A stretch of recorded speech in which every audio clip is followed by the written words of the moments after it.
August 15న విడుదలైన చిత్రం ఆయ్ సినిమా అన్ని వర్గాల ప్రేక్షకుల ప్రశంసలను అందుకుని ఘన విజయాన్ని సాధించింది.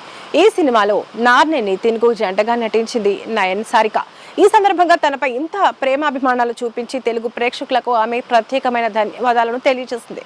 తెలుగు ప్రేక్షకులు మా సినిమాను ఇంత గొప్పగా ఆదరించినందుకు ధన్యవాదాలను తెలియజేసుకుంటున్నాను.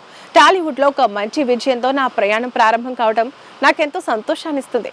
ఓ సినిమా సక్సెస్ అనేది ఎంటైర్ టీమ్ కు సంబంధించింది. అయితే ఆయ్ సక్సెస్ వ్యక్తిగతంగా ఎంతో సంతోషాన్ని ఇస్తుంది. ఇంతకు మించి సినిమాలో నన్ను భాగం చేసిన గీతా ఆర్ట్స్ గీతా ఆర్ట్స్ సంస్థకు దర్శకుడు అంజీ కె మణిపుత్రకు ప్రత్యేకంగా కృతజ్ఞతలు తెలియజేసుకుంటున్నాను అని పేర్కొన్నారు నయన్ సారిక. ఆయ్ సినిమా బ్లాక్ బస్టర్ విజయాన్ని సాధించిన తర్వాత చిత్ర యూనిట్ సభ్యులు ప్రత్యేకంగా అల్లు అర్జున్, ఎన్టీఆర్ లను కలుసుకున్నారు. సినిమా సక్సెస్ పై ఇద్దరు స్టార్స్ టీమ్ సభ్యులను అభినందించారు. అలాగే నయన్ సారిక నటనను ప్రశంసించారు. సినిమాలో చాలా ఈజ్ తో నా క్యారెక్టర్ లో నటించానని global star young tiger NTR అభినందించారు.